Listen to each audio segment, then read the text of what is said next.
Type में सीखते जाएंगे और अपने स्पीड गेन करते जाएंगे। अब आगे बात आता है रिजोल्यूशन ऑफ वेक्टर का। क्या चीज़ का बात आता है? रिजोल्यूशन ऑफ वेक्टर का जहाँ तक बात करेंगे तो पहले बुक्स में दिया हुआ है एडिशन ऑफ वेक्टर। क्या दिया हुआ है? लेकिन हम क्या पढ़ा रहे पहले? क्यों पढ़ा रहे? कुछ रीज़न इसके पीछे। क्योंकि एडिशन ऑफ वेक्टर में ना जो प्रूफ्स है उसको प्रूफ करने के लिए ना रिजोल्यूशन का एप्लीकेशन लगता है। तो अगर हम पहले रिजोल्यूशन नहीं पढ़ाएंगे तो एडिशन समझ में नहीं आएगा। हालांकि बहुत सारे टीचर और बुक्स में भी पहले एडिशन दिया हुआ है, पहले ही पढ़ा देता है, समझा सकते हैं, लेकिन वो पूरा क्लियर फील लाने के लिए ना पहले क्या पढ़ना पड़ेगा? रिजोल्यूशन। तो चलो हम रिजोल्यूशन समझने की कोशिश करते हैं। देखो रिजोल्व क्यों करते हैं पहले ही समझने की कोशिश करते हैं हम लोग अच्छे से, और बहुत ईजी में समझाएंगे हम। ये स्लाइड नंबर कौन सा है हम लोगों का? ये स्लाइड कौन सा है? स्लाइड नंबर, ठीक है चलो। एक पॉइंट पे एक फोर्स ऐड कर रहा है एक्स में। कहाँ ऐड कर रहा है?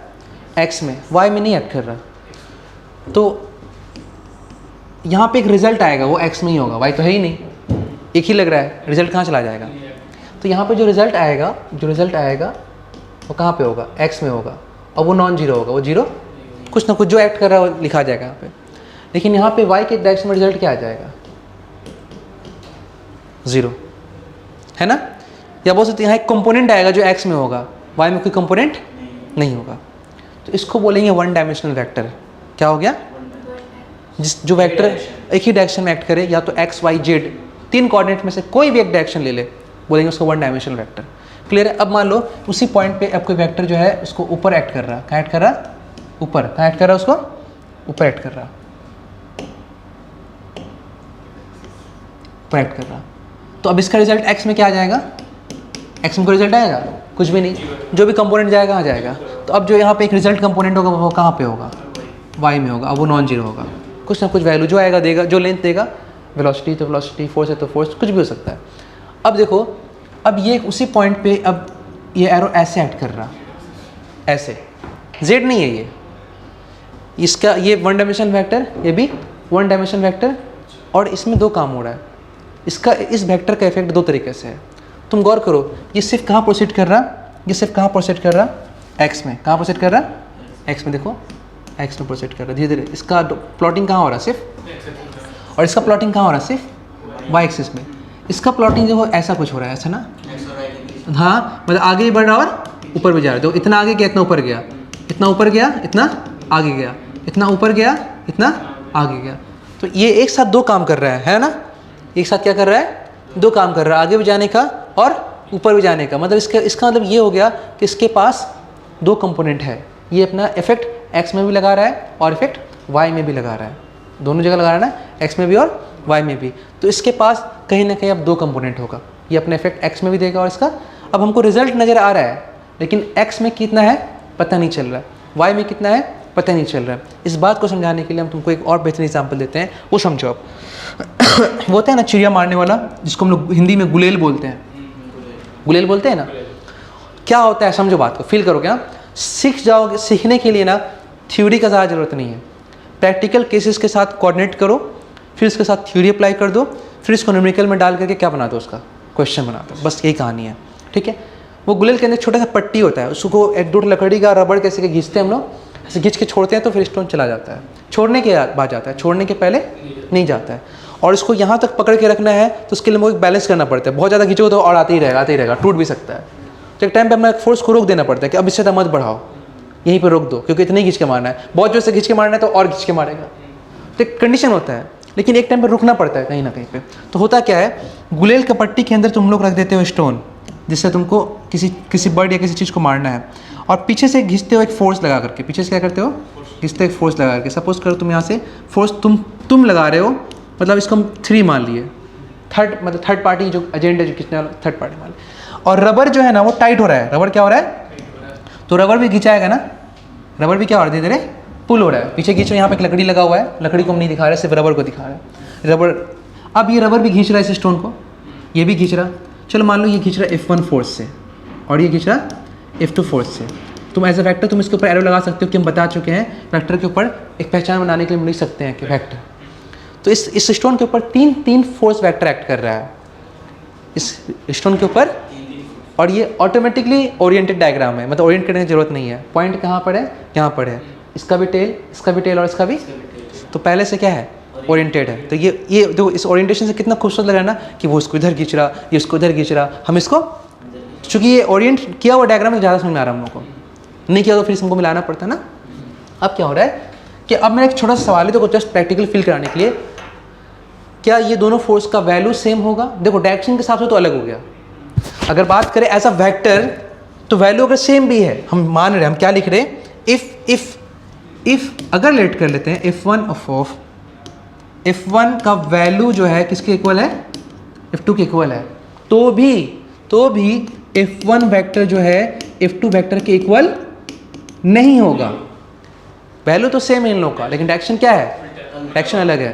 तो देखो यहाँ पे जो कार्ड दिए कि इक्वल नहीं है, ये किस बेसिस पे, डायरेक्शन के बेसिस पे, लेकिन हम लिखे थे वैल्यू इक्वल होगा। अब सवाल है वैल्यू इक्वल कब हो सकता है, तो ये कुछ बात पे डिपेंड करता है, कुछ बात पे डिपेंड करता है। वो बात क्या है समझने की कोशिश करो, कहाँ चला गया, अच्छा ये नहीं ले, वो बात क्या होगा उसको थोड़ा समझने की कोशिश करो। देखो हम समझाने की कोशिश करते हैं इस चीज़ को कि वैल्यू कैसे इक्वल हो सकता है।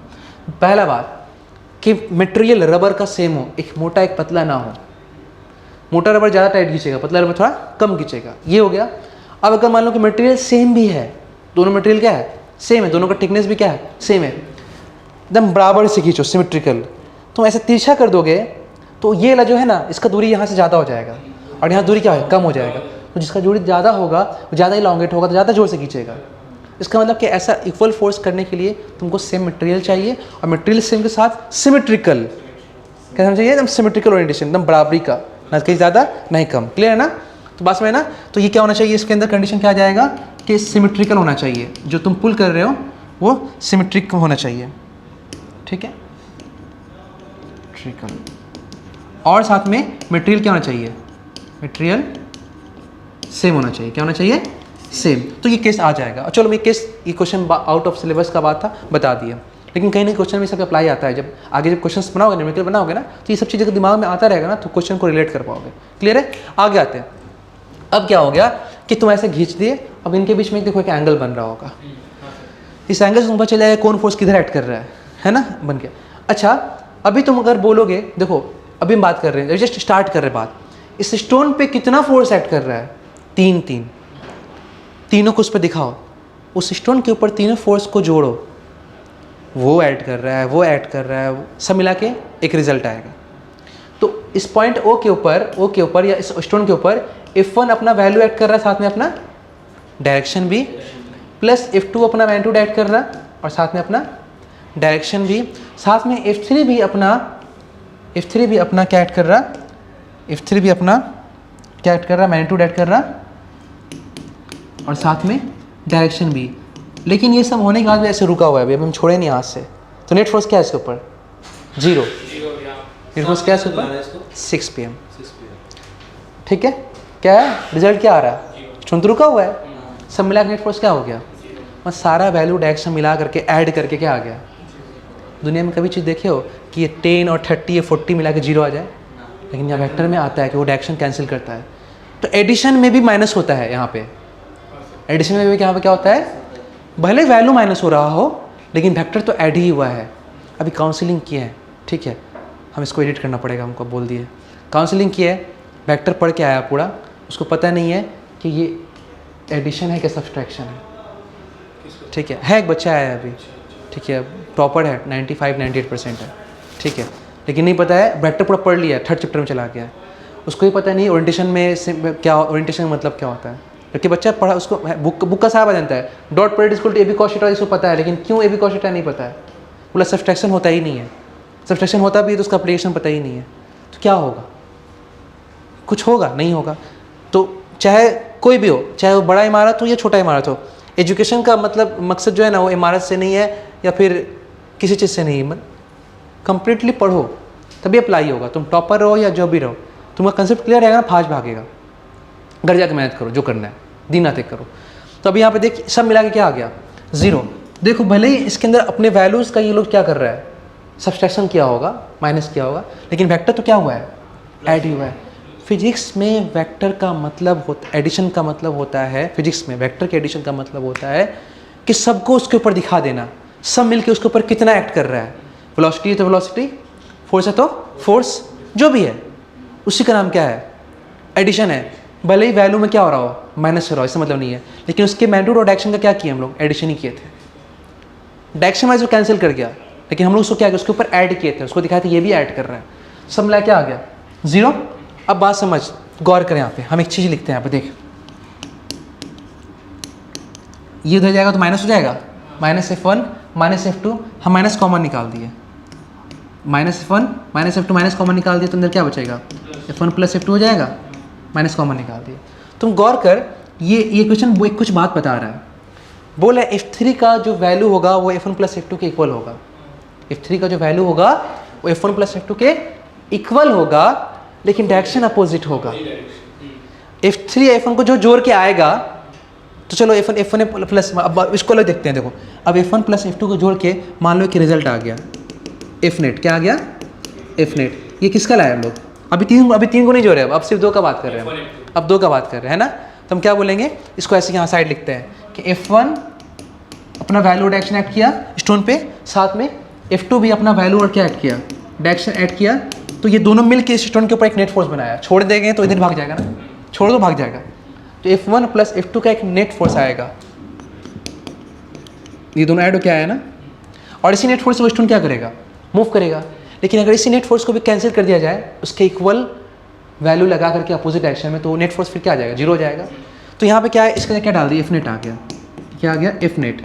अब इस f नेट के ऊपर एक फोर्स और लगा दिए f3 अपोजिट डायरेक्शन में, तो उसका नेट फोर्स फिर क्या हो गया, सिर्फ फिर क्या हो गया, 0 हो गया, क्या हो गया, 0 हो गया। तो अभी मेरा मकसद ये समझना नहीं है, मेरा मकसद ये समझना है एडिशन ऑफ वेक्टर है, हालांकि ये भी एडिशन ऑफ वेक्टर है, कोई दिक्कत नहीं है, लेकिन अभी 0 एडिशन नहीं देखना है हमको, अभी 2 वेक्टर का एडिशन 0 नहीं लाना है, कुछ लाना है। तो जैसे छोड़ दिए, जैसे क्या कर दिए, छोड़ दिए, तो f1 + f2 क्या आ गया, नेट आ गया, नेट आ गया।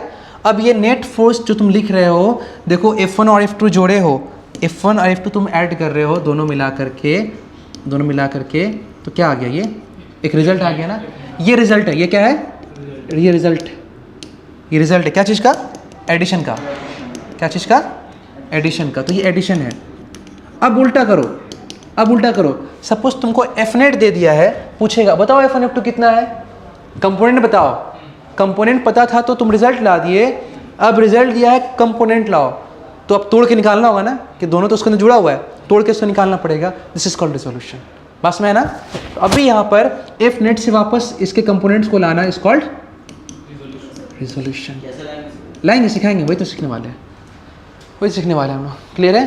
तो हम लोग क्या करना सीखेंगे, वेक्टर को रिजॉल्व करना। और अभी हम ऐसा बोल रहे हैं, हालांकि ये पूरी तरीके से राइट नहीं होगा, ज़्यादातर ऐसा ही होता है, हम लोग उनको ही तोड़ते हैं जो x और y के बीच में, मतलब जिसमें दो कोऑर्डिनेट, जैसे x है इसमें एक ही है, तोड़ेंगे नहीं, एक ही है क्यों तोड़ेंगे, y है क्यों तोड़ेंगे, इसमें अकेला ही y है, x तो है ही नहीं, इसमें क्या है, x भी है y भी है, इसको तोड़ेंगे। लेकिन याद रखना, इसको भी तोड़ सकते हैं, इसको भी तोड़ सकते हैं, दूसरे डायरेक्शन में हम दिखाएंगे वो कब तोड़ सकते हैं, कब कैसे तोड़ सकते हैं, वो भी समझाएंगे। फिलहाल अभी रिजोल्यूशन करेंगे उन वेक्टर्स का जो x और y के बीच में, मतलब इसके साथ x भी होगा, इसमें y भी होगा, पास में आया ना। तो इसी को हम लोग बोलते हैं रिजोल्यूशन ऑफ वेक्टर। अब हम लोग आते हैं अपने टॉपिक के ऊपर, रिजोल्यूशन वेक्टर। तो रिजोल्यूशन 2 होता है, एक 2D और एक 3D, एक 2D और एक 3D। तो चलो पहले करते हैं हम 2D में, पहले करते हैं रिजोल्यूशन इन 2D, या इन प्लेन ही बोलते हैं इसको, इन प्लेन 2D होता है ना, उसमें x और y होता है, इसमें 2D। देखो प्लेन तीन होता है, जैसे कॉपी दूंगा जल्दी से, ठीक है। सपोज ये सबसे सिंपल प्लेन जो हम लोग यूज़ करते हैं, x y plane, y x axis में जो प्लेन लाई करता है उसको क्या बोलते हैं, एक्स वाई प्लेन। लिटा दो इस तरह से, ये जेड एक्सिस हो गया और ये क्या हो गया, एक्स। तो जो जेड और एक्स एक्सिस में हो उस प्लेन का नाम क्या होता है, x z plane, x z plane. ऐसे कर दो, ये भी एक प्लेन है, वाई और जेड। तो जो प्लेन वाई और जेड में लाई कर उसको क्या बोलते हैं, वाई जेड प्लेन। और जो वेक्टर प्लेन पे लेटा हुआ हो, मतलब वो आउट ऑफ प्लेन ना हो, प्लेन में हो, उसको क्या बोलते हैं, 2D वेक्टर। जैसे एग्जाम्पल के तौर पे ये एक्स वाई, सबसे सिंपल समझने के लिए। अभी ये 1D वेक्टर है क्योंकि इसके पास सिर्फ एक्स है, अभी भी ये क्या है 1D वेक्टर, इसके पास सिर्फ वाई है। अब देखो इसके पास दोनों है, बाहर नहीं ना, अभी प्लेन में नहीं होगा ऐसे, क्योंकि बाहर निकलना तो इसके पास जेड कंपोनेंट भी आ रहा है, तो नहीं वो 3D हो जाएगा, 3D स्पेस में आ जाएगा। तो ये क्या हो गया, प्लेन में। इसके पास 2 कंपोनेंट होगा, एक्स वाई कंपोनेंट। अब कौन सा कंपोनेंट होगा इसके पास, वाई और जेड, ऊपर जा रहा और बाहर आ रहा, ऊपर जा रहा और बाहर आ रहा, ऊपर जाना मतलब y, बाहर आना मतलब z। अच्छा अब देखो, अब कौन सा वेक्टर प्लेन में हो गया, वेक्टर एक्स जेड प्लेन में है, तो आगे जा रहा है x और अंदर जा रहा तो मतलब z। तो वेक्टर इन एक्स जेड प्लेन, वेक्टर इन एक्स वाई प्लेन, वेक्टर इन वाई जेड प्लेन, लेकिन रहेगा प्लेन पे ही। और जो वेक्टर प्लेन में होगा उसको हम लोग क्या कर सकते हैं, डिसॉल्व कर सकते हैं, क्योंकि प्लेन वाला वेक्टर के पास दो कंपोनेंट होता है, एक्स बी वाई बी, या फिर वाई बी जेड बी, या फिर जेड बी एक्स बी, कुछ भी हो सकता है। तो सबसे इजी समझने के लिए क्या है, एक्स वाई। तो इसको करते हैं हम लोग, और इसको सॉल्व करते हैं। देखो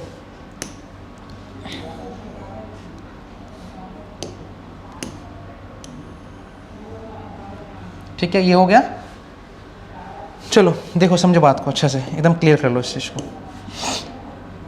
ये वेक्टर है, हम इसका वैल्यू क्या मान लिए ए, और डायरेक्शन क्या मान लिए ये एरो। तो डायरेक्शन दिखाना पड़ेगा ना, एरो बोले से थोड़ी होगा, एंगल दिखाना पड़ेगा। ये क्या हो गया, तो ये एक रिजल्ट है ना, ये क्या है, रिजल्ट है। इसका दो कंपोनेंट होगा, एक एक्स बी एक वाई बी। समझ बात को अच्छे से। इसका वैल्यू दिया हुआ लेंथ, लेंथ मतलब ए, और थीटा मतलब डायरेक्शन। रिजल्टेंट वेक्टर का मैग्नीट्यूड भी दिया है और डायरेक्शन भी दिया है। तो सिंपली यहाँ पे ए क्या हो गया, ए यहाँ पे क्या चीज़ है, ए यहाँ पर क्या है, रिजल्टेंट वेक्टर क्या है, रिजल्टेंट वेक्टर। ठीक है, थीटा क्या है उसका, डायरेक्शन, थीटा क्या है उसका, डायरेक्शन। कहाँ से, from X axis, from theta कहाँ से बन रहा है, एक्स है ना, तो ज़रूरी है from X axis, generally X axis ही देता है। हो गया। अब जब पार्टिकल यहाँ था और यहाँ पहुँच गया,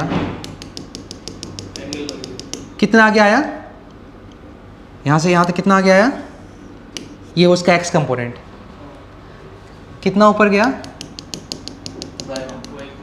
कितना ऊपर गया, ये हो गया उसका वाई कंपोनेंट। समझ में आ रहा बात।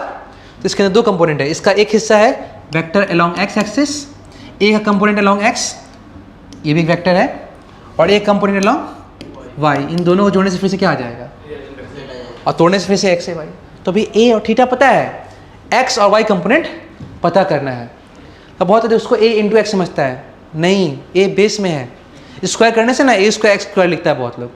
अरे भाई तुम इसको बी सी मान लो, चलो ए डैश अगर मानेगा तो क्या ए स्क्वायर डैश स्क्वायर करेगा, हम नाम दे रहे हैं जस्ट पहचाने के लिए। तो यहाँ पे एक्स क्या हो गया, एक्स क्या है, एक वेक्टर है, टुकड़ा, एक है टुकड़ा, component of vector A along x axis. क्या हो गया, component of vector A along x axis. Clear है। अच्छा ए वाई क्या हो जाएगा, component of vector A along y axis. और चूंकि दोनों आपस में परपेंडिकुलर है इसलिए इसका नाम है रेक्टेंगुलर कंपोनेंट। एग्जाम में क्वेश्चन पूछेगा find the rectangular components of the resultant vector, मतलब कि दोनों वेक्टर आपस में परपेंडिकुलर है ना, इसलिए इसको क्या बोलते हैं, रेक्टेंगुलर कंपोनेंट्स। तो इसको क्या बोलते हैं हम लोग, रेक्टेंगुलर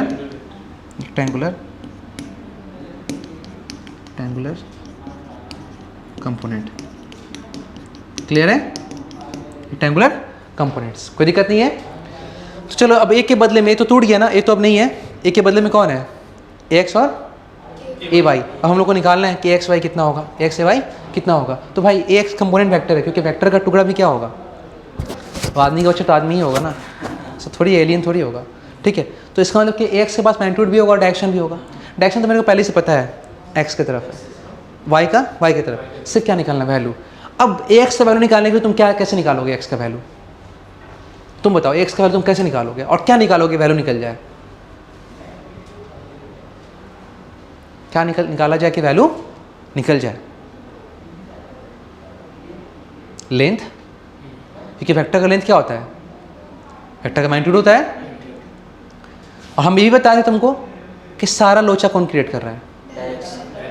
इसीलिए जब तक हम लोग माहिर नहीं हो जाते, एक्सपर्ट नहीं हो जाते हैं, तब तक किसी वेक्टर का मैग्नीट्यूड को अलग सोचेंगे और डायरेक्शन को अलग, एक साथ दोनों नहीं कैलकुलेट करेंगे। हालांकि इस केस में एक्स का तुमको वैल्यू डायरेक्शन पता है, लेकिन सपोज कि तुमको एक्स का डायरेक्शन नहीं पता होता और वैल्यू भी नहीं पता होता, तो पहले वैल्यू अलग निकालते हैं, फिर डायरेक्शन अलग निकालते हैं। वैल्यू के लिए लेंथ निकालेंगे, डायरेक्शन के लिए एंगल निकालेंगे, सीधा बात खत्म। बात क्योंकि यहाँ पे इसका डायरेक्शन पता है 0 डिग्री है एक्स से, इसका 90 डिग्री है, पता है, अलग बात। लेकिन ऐसे तो पता नहीं होता तो निकालते हैं ना। तो अब एक एक्स का एक काम करते हैं, तुमको एक काम करो, ये ट्रायंगल ले सकते हो क्या, ये ट्रायंगल ले सकते हो, अच्छा ये गलत कर दिया, थोड़ा ये है, ये चीज़ है ना। देखो ये अगर ए वाई है तो ये भी क्या होगा, और अगर ये एक्स है तो ये भी क्या होगा, होगा नहीं होगा। तो कोई सा भी लेंथ निकाल लो। तो हम क्या कि ट्रायंगल ले लिए, और लेने के बाद हम कुछ ज़्यादा नहीं, हम डायरेक्शन दिखाएंगे नहीं। आप क्यों लेंगे डायरेक्शन, उससे तो लोचा क्रिएट हो रहा है ना। सीधा सीधे लेंथ कैलकुलेट करेंगे, क्या करेंगे, लेंथ कैलकुलेट करेंगे। तो ये लेंथ कितना है बच्चा, ये लेंथ ए एक्स है, कितना है, और ये लेंथ कितना है, ए वाई है, और ये लेंथ कितना है, ए, और ये एंगल कितना है, थीटा है। तो चुपचाप निकालो, ये बेस, ये परपेंडिकुलर, ये हाइपोटेनस। तो सुनो, है ना हाइपोटेनस हुआ ना, हाइपोटेनस मेरे लिए नोन है, ए मेरे लिए क्या है, नोन है। निकालना है बेस और परपेंडिकुलर। तो पहले बेस निकाल लेते हैं। तो बेस अननोन है, हाइपोटेनस नोन है। बेस अननोन है, हाइपोटेनस नोन है। किस में आता है बेस हाइपोटेनस, कॉस में, साइन में, टेन में, किस में आता है, कॉस में आता है ना, cos equal to base hypotenuse. तो तुमको पहले एक्स कंपोनेंट निकालना है ना, तो लिखोगे for x component, for x component, for x component. Clear है, क्या लिखोगे, cos theta base by hypotenuse. तो क्या होगा, इस एक्स बाई एक्स, बेस का लेंथ एक्स है, एक्स का लेंथ निकल जाएगा तो फिर मैग्नीट्यूड भी निकल जाएगा। तो एक्स क्या आ गया, एक्स बाई ए। तो यहाँ से एक्स कितना निकल गया, एक्स आ गया ए कॉस। ओके सर जी, ए पता है, हाँ पता है, थीटा पता है, हाँ पता है, डाल देंगे क्या निकल जाएगा, एक्स निकल गया, कोई दिक्कत नहीं है। सर हमको वाई निकालना है, क्या निकालना है, वाई। अभी कुछ चीज़ ना इसके अंदर ज़बरदस्त तरीके से बताएंगे हम, जो बहुत सारे मिस्टेक्स को भी क्लियर करेगा। अभी पहले बेसिक समझ जाते उसके बाद। तो इसी ट्रायंगल से निकालो। तो for A y component, for A y component. चल भाई ठीक है, कितना होगा, परपेंडिकुलर मेरे को निकालना है, हाइपोटेनस नोन है, किस में आता है, साइन में। तो साइन थीटा बाबू क्या होता है, साइन थीटा होता है a y by a. Therefore a y यहाँ से क्या निकल जाएगा, ए साइन थीटा। क्लियर है, ओहो, ए पता थीटा पता, दोनों निकल गया ना, एक्स भी निकल गया और ए वाई, दोनों का लेंथ निकल गया, दोनों का मैग्नीट्यूड निकल गया, डायरेक्शन पहले पता है। तो एक दिमाग में लॉजिकल पॉइंट क्रिएट हो गया कि जहाँ ये एक्स का वैल्यू कितना आया है, ए कॉस थीटा, और ए वाई कितना है, साइन थीटा। इस डायग्राम को थोड़ा ऐसे समझ सकते हैं, वापस देखो यहाँ पे ऐसे, ये कितना आ गया, ए साइन थीटा, ये कितना आ गया, कॉस। तो जहाँ थीटा है वहाँ पे कॉस आया है, जहाँ नहीं वहाँ पे साइन आया है, जहाँ नहीं वहाँ पे साइन आया है। क्लियर है ना।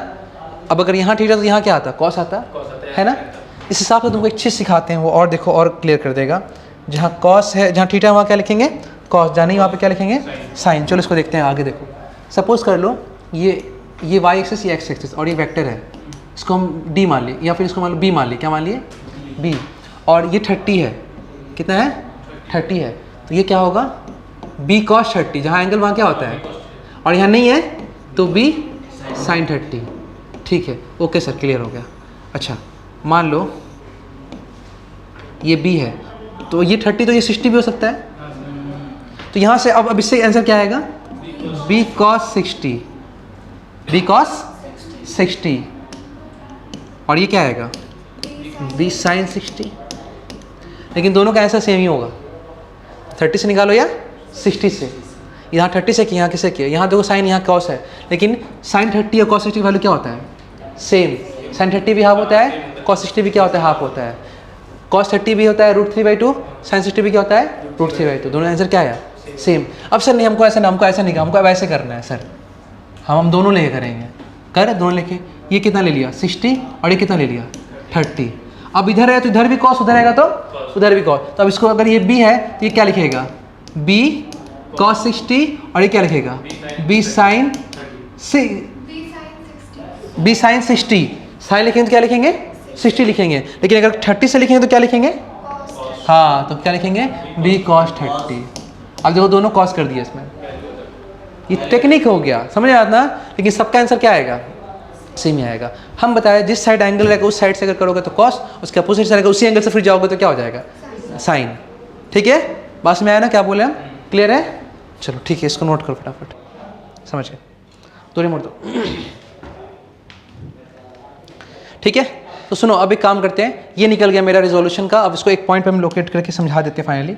आज का जब भी कोई वेक्टर रिजॉल्व करना होगा टू प्लेन में, तो याद रखना ये वेक्टर कंपोनेंट, ये वेक्टर है, मान लेते थोड़ा ए मान लिए, ये एंगल क्या है, थीटा है। इसका दो कंपोनेंट आएगा, एक एक्स में जिसका वैल्यू क्या होगा, ए कॉस थीटा, और वाई में जहाँ एंगल नहीं वहाँ पे साइन थीटा, है ना। जस्ट अब थोड़ा सा बात समझो, ए कॉस थीटा और a y equal to sine theta, ये रिजोल्यूशन हम लोग सीख चुके हैं, ये हम लोग जानते हैं। अब मान लो ऐसा हो जाए कि तुमको रिजॉल्व करके दे दिया, तुम निकाल दिया, अब तुम वो वेक्टर निकालने बोलते, समझो हम क्या बोल रहे, सुनो फिर से बोल रहे हैं। ये क्या था रिजोल्यूशन, जब रिजल्ट वेक्टर दिया हुआ है, रिजल्ट वेक्टर का मैग्नीट्यूड और डायरेक्शन दिया हुआ है तो कंपोनेंट्स निकल जाएगा। अब अगर कंपोनेंट दिया रहेगा तो जोड़ के क्या निकलेगा, रिजल्ट निकलेगा, तो उसको एडिशन बोलते हैं। क्या बोलते हैं उसको, तो एडिशन आगे सीधा, एडिशन आगे आगे सीखेंगे, एडिशन आगे सीखेंगे, लेकिन जस्ट यहाँ बता देते हैं हम, फिर आगे सीखेंगे तो फिर देखा जाएगा। अब मान लो ऐसा हो रहा है, हम इसको रिजोल्यूशन के अंदर ही पढ़ा रहे हैं कि उसी टॉपिक को रिलेट कर रहे हैं हम लोग। अब मान लो ऐसा हो रहा है कि तुमको उस पॉइंट पे ये दिया हुआ है x, क्या बोल रहा है, और x से गिवन है 2 3 4 5 6 कुछ भी गिवन है, और ये क्या दिया हुआ है ay, क्या दिया हुआ है, ये क्या हो गया मेरे हाथ को आज, ऐसे करते हैं, क्या हो गया ay, पूछेगा रिजल्ट कितना होगा। तो ये वेक्टर ax है, इसका वैल्यू ax और डायरेक्शन x, ये वैल्यू इसका ay और डायरेक्शन ay, मतलब कि 90 डिग्री वहाँ से हो गया। इन दोनों को जोड़ेंगे तो क्या आ जाएगा a, अब ये एडिशन हो गया, पहले तोड़े तो x ay आ गया था, अब जोड़ेंगे तो क्या आ जाएगा a।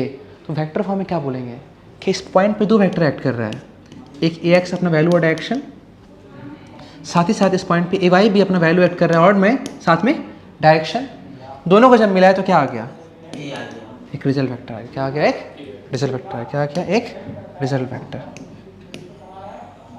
क्या आ गया, हाँ वो आगे आएगा आगे, है ना। अब जो रिजल्ट वेक्टर आया है उसके पास मैग्नीट्यूड भी है और डायरेक्शन भी आया है।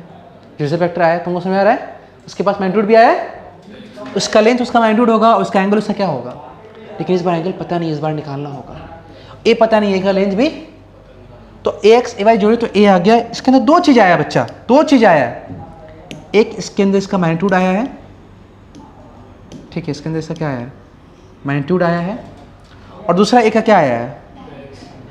देखिए इस इक्वेशन में तुमको ना तो a का मैग्नीट्यूड समझ में आ रहा है ना तो a का, तो अब निकालना पड़ेगा ना हमको ना, ऐसे तो लिखने से थोड़ी चलेगा कि x y जोड़ेंगे तो a आ जाएगा, कितना आएगा भाई वो तो निकालो। अब एडिशन कर रहे हैं, ए पता था तो एक्स ए कॉस थीटा निकल गया, ए वाई ए साइन निकल गया, ठीक है। अब ये निकाल के दिखाओ, अब क्या करेंगे, फिर वही टेक्निक यूज़ करो, ए एक्स का पहले क्या निकालेंगे, मैग्नीट्यूड अलग और डायरेक्शन, ये दोनों एक साथ निकालेंगे तो क्या होगा, दिक्कत होगा ना। तो इसलिए हम पहले क्या करेंगे, इसका इसके अंदर जो ए आया है उसका मैग्नीट्यूड निकाल लेंगे। तो एक काम कर भाई, आ जा समझ बात को, ये ट्रायंगल बना ले, चल फिर से मान ले ट्रायंगल बना ले, ट्रायंगल बना ले, ये कितना है x, ये कितना है ay, तो ये सामने वाला भी कितना होगा, ay होगा ना। तो चल ना भाई इसको करते हैं, आगे सॉल्व करते हैं। देखिए ax हो गया, ये कितना हो गया, ax ये दिया हुआ है, और ये कितना दिया हुआ है ay, तो ऐसे ऐसे ऐसे करो, ऐसे करो, यही ना ay है, और ये क्या है x है, ये ax है तो ये भी क्या होगा ax, और अगर ये ay है तो ये भी क्या होगा ay, और दोनों का रिजल्ट मिलाए तो क्या आ गया a। हमको सिर्फ साइड निकालना है, तो ये 3 साइड है ना, पाइथागोरस नहीं लगा सकते, लगा सकते हैं ना। तो h square is equal to p square plus, लिख सकते हैं कौन सा ट्रायंगल, सर ये ट्रायंगल है, ये ट्रायंगल, कोई सा भी एक ले लो ना, ऐसे दोनों से क्या आएगा सेम। तो चलो हम इसमें यूज़ कर रहे हैं, एंगल क्या मान लेते हैं इसको, थीटा। तो एच स्क्वायर हाइपोटेनस में क्या हो जाएगा ए स्क्वायर, ये तो निकालना है, एक का लेंथ निकालना है, एक का लेंथ मतलब एक का मैग्नीट्यूड। आज के बाद कभी भी कोई वेक्टर का मैग्नीट्यूड निकालना हो, क्या निकालोगे उसका लेंथ, एक फार्मूला मालूम तो फार्मूला से निकालो, फार्मूला मालूम है तो फार्मूला से निकालो, फार्मूला नहीं मालूम तो लेंथ निकालो, क्लियर, बैटर माइंड में कि कब क्या निकालना है। तो परपेंडिकुलर क्या आ जाएगा, अब बेस क्या आ जाएगा x, परपेंडिकुलर आ जाएगा ए वाई स्क्वायर, आ जाएगा ए वाई स्क्वायर, बेस आ जाएगा एक्स स्क्वायर, तो a आ जाएगा √x² plus a y square, clear है। हाँ फार्मूला आ गया, ax दिया रहेगा ए वाई दिया रहेगा, डाल तो क्या निकल जाएगा ए का लेंथ। अब वो डायरेक्ट सीधा x प्लस ए वाई नहीं लिख सकते हैं, वेक्टर में लिख सकते हैं, मैग्नीट्यूड में जब इसको वेक्टर फॉर्म में जोड़े तो एक का देखो ये आ गया, ये देखो आ गया ना।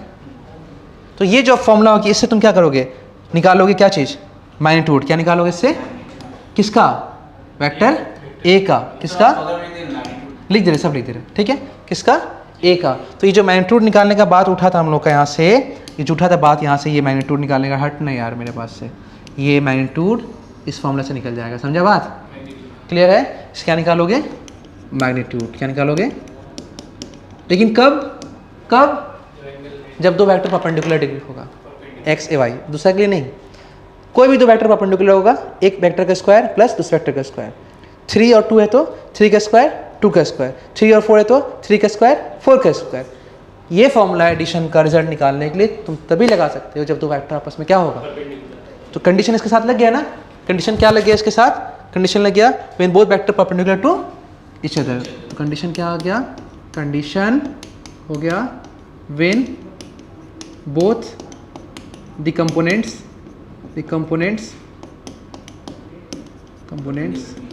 Are perpendicular to each other, otherwise use नहीं कर पाएंगे। अभी ए का क्या निकला? मैग्नीट्यूड। अब डायरेक्शन में निकालना पड़ेगा ना। डायरेक्शन कैसे निकालेंगे? एंगल निकाल करके। तो फटाफट ये एंगल निकाल लेते हैं। तो ये ए वाई और एक्स मेरे को दिया हुआ था, अभी ए मिले अननोन था, लेकिन ए वाई और एक्स क्या हुआ था? दिया था। देखो एंगल निकालने तुम साइन भी यूज़ कर सकते हो, कॉस भी, cos angle, sign angle, ten angle, कोई भी। लेकिन ज़्यादातर जो यूज़ करते हैं क्या यूज़ करते हैं? जो गिवन डेटा है उसके अकॉर्डिंग। तो डेटा गिवन में क्या है? ए वाई और एक्स मतलब परपेंडिकुलर और बेस टेन। तो इसीलिए जो जनरल फॉर्मूला आता है वो बुक्स में क्या लिखा होता है? टेन लिखा होता है। तो चलो हम लोग टेन से निकालते हैं, लेकिन तुम चाहो तो साइन से भी निकाल सकते हो। टेन थीटा परपेंडिकुलर क्या आ जाएगा? ए वाई बेस क्या आ जाएगा?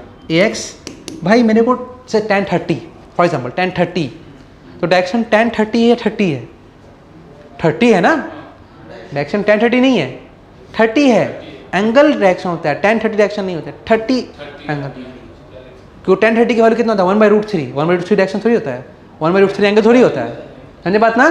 तो यहाँ पे डायरेक्शन के लिए हम लोग क्या करेंगे? थीटा निकालेंगे। थीटा क्या हो जाएगा? उधर जाएगा टेन इनवर्स। क्या हो जाएगा? Tan inverse. समझ यार बात? तो क्या लिखेंगे? Tan inverse A y by x, A y by x. बस में क्या बोले हम? चलो अब ये समझो बात को। इससे क्या निकालेंगे हम लोग? डायरेक्शन। क्या निकालेंगे इससे हम लोग? डायरेक्शन निकालेंगे। तुम चाहो ऐसा अगर साइन से निकालने दिल किया तो वहाँ से भी निकाल ले, कोई इसमें बड़ा इशू नहीं है, तुम वहाँ से निकाल सकते हैं। तो अब जो डायरेक्शन का बात हम लोग कर रहे थे, यहाँ पर ये डायरेक्शन जो है यहाँ पे प्रिंट पेन यूज़ करते हैं, ये डायरेक्शन इससे निकलेगा। किससे निकलेगा? इस डायरेक्शन निकल जाएगा। तो इसको निकलेंगे, किसके लिए यूज़ करेंगे इसको? डायरेक्शन के लिए। किसके लिए करेंगे? अब अगर इसके अलावा तुम चाहो तो साइन कॉस से भी निकाल सकते हो। आंसर दोनों से क्या आएगा? सेम आएगा। अगर सर साइन से निकालना हो तो क्या करेंगे sir? Sine theta perpendicular by hypotenuse a y by a, और ए वाई ए कितना निकाले थे? √x² plus a y square हो गया, है ना। तो ये एंगल क्या हो जाएगा? Theta sine inverse A y by √x² plus a y square. Cos से अगर निकालना चाहोगे तो cos theta base by hypotenuse, तो a x by a x base क्या है? √x² प्लस ए वाई का होल स्क्वायर। तो थीटा क्या आएगा? Cos inverse a² by √x² plus a y square. ठीक है, लेकिन जो कॉमन यूज़ होने वाला फॉर्मूला है वो ये है। कब यूज़ करेंगे? जब दोनों वेक्टर आपस में क्या होगा? परपेंडिकुलर होगा। तो चलो ये समझ गए हैं, तो इसके ऊपर एक एग्जांपल कर लेते हैं हम लोग। ठीक है, इसके ऊपर एक एग्जांपल करते हैं। या ब्लू कलर एग्जांपल। ठीक है, देखो एक ऑब्जेक्ट के ऊपर दो फोर्स एक्ट कर रहा है, two force act perpendicular to each other. ठीक है, देखो ये एक फोर्स एक्ट कर रहा है 4 न्यूटन। कितना? 4 न्यूटन इस ऑब्जेक्ट के ऊपर, और ये फोर्स एक्ट कर रहा है 3 न्यूटन। दो फोर्स दे दिया ना। Calculate the resultant force. Question क्या है? Calculate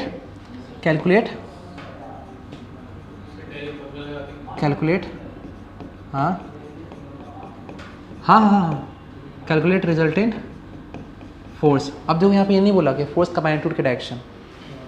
calculate resultant force vector quantity, force निकालना है तो मैग्नीट्यूड भी निकालेंगे और डायरेक्शन भी। बोलने की जरूरत नहीं, खुद दोनों निकालना पड़ेगा। क्लियर बात है? अगर सिर्फ बोलेगा calculate the magnitude of resultant force तो सिर्फ मैग्नीट्यूड निकालेंगे। Calculate direction of resultant force सिर्फ डायरेक्शन निकालेंगे। कैलकुलेट रिजल्टेंट फोर्स पूरा निकालेंगे। ठीक है, कि इसका रिजल्ट फोर्स कितना आएगा? एक चीज़ तुमको और सिखाएंगे जो कॉम्पिटिशन में काम आने वाला है। समझो भाई, ये जो तुम डायग्राम बना रहे हो इसको ऐसे कर लेते हैं थोड़ा देर के लिए। हम एक बॉक्स क्रिएट करते हैं, शॉर्टकट करते हैं। हाँ शॉर्टकट, हम इसको सॉल्व करते हैं। ये है और ये फ्रेमिंग कर देते हैं।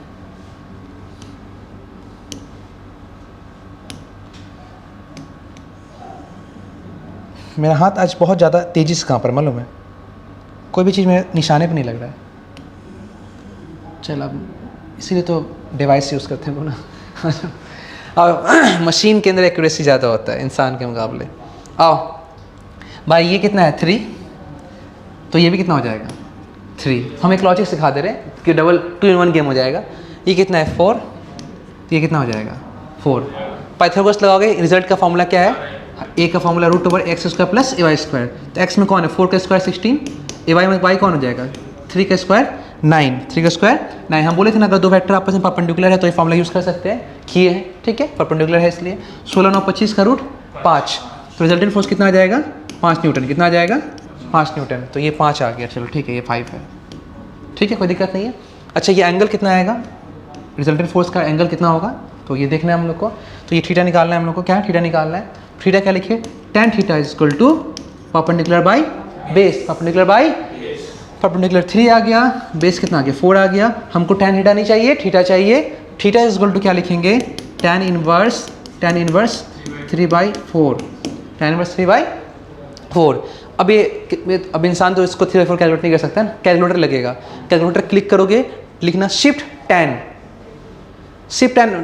नहीं बोल रहे हम, बटन कैलकुलेटर लेके आया क्या, तुम tan को क्लिक कर दोगे तो यहाँ पे लिखाएगा tan, क्या लिखाएगा इस पे tan, क्या लिख रहा है tan, ठीक है।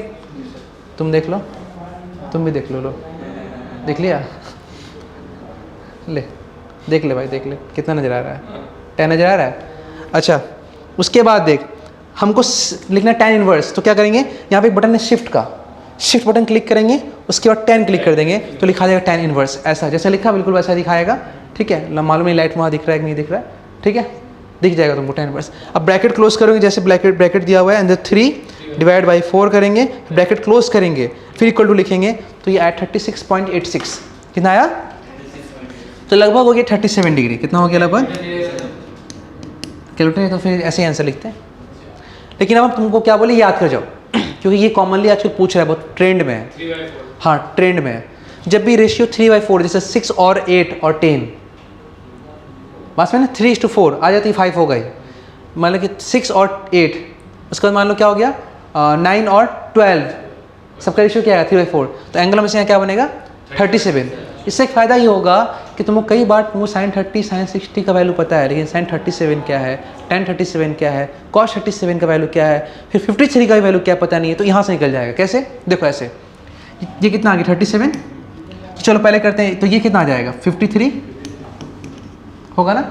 पहले निकालते हैं sin 37, क्या निकालते हैं sin 37, परपेंडिकुलर बाई हाइपोटेनस 3/5 निकल गया, sin 37 का वैल्यू 3/5, cos 37 समझा बात ना, cos 37 4/5, ऐसे ही तुमको निकल जाएगा। क्वेश्चन में फंसे हुए हैं, cos 37 पता नहीं है, इसलिए क्वेश्चन बन नहीं रहा है, ये ट्रिक से निकाल लो जल्दी से, क्लियर है। tan 37 हाँ 3/4, अब लो सर ये 37 का है, 53 का करेगा सर, तो साइन 53 कहाँ है, यहाँ बन रहा है ना, परपेंडिकुलर बाई हाइपोटेनस, तो क्या आ जाएगा 4/5 होगा यार 5, cos 53 मतलब कि यहाँ 53 परपेंडिकुलर, ये बेस है हाइपोटेनस, एंगल के सामने वाला परपेंडिकुलर, एंगल के सामने वाला परपेंडिकुलर, सबसे बड़ा हाइपोटेनस जो बच गया वो बेस, ठीक है। तो cos 53 परपेंडिकुलर ये है, ये बेस 3/5, उसके बाद क्या आ जाएगा tan 53 क्या आएगा परपेंडिकुलर बाई बेस, क्या आ गया 4/3। याद रखना ये बहुत इंपॉर्टेंट है, ये बहुत साथ देगा, बहुत जगह काम देगा कि जब तुम टेस्ट दोगे तुम्हारे पास वैल्यू नहीं होगा याद, मतलब कि कॉस और साइन का 37 और 53 में, तो ये चीज़ तुमको सब बहुत काम देगा, ठीक है। और बहुत सा क्वेश्चन जब बनेगा तो इस ट्रिक से बनाएगा कि वो अननोन डेटा तुमको इस रेशियो के हिसाब से निकल, जैसे 3 और 4 है तो क्या निकल जाएगा 5, ये 6 और 8 है तो कितना हो जाएगा 10, और सही ना, ऐसे निकल सकता रहता है। क्लियर बात में आया।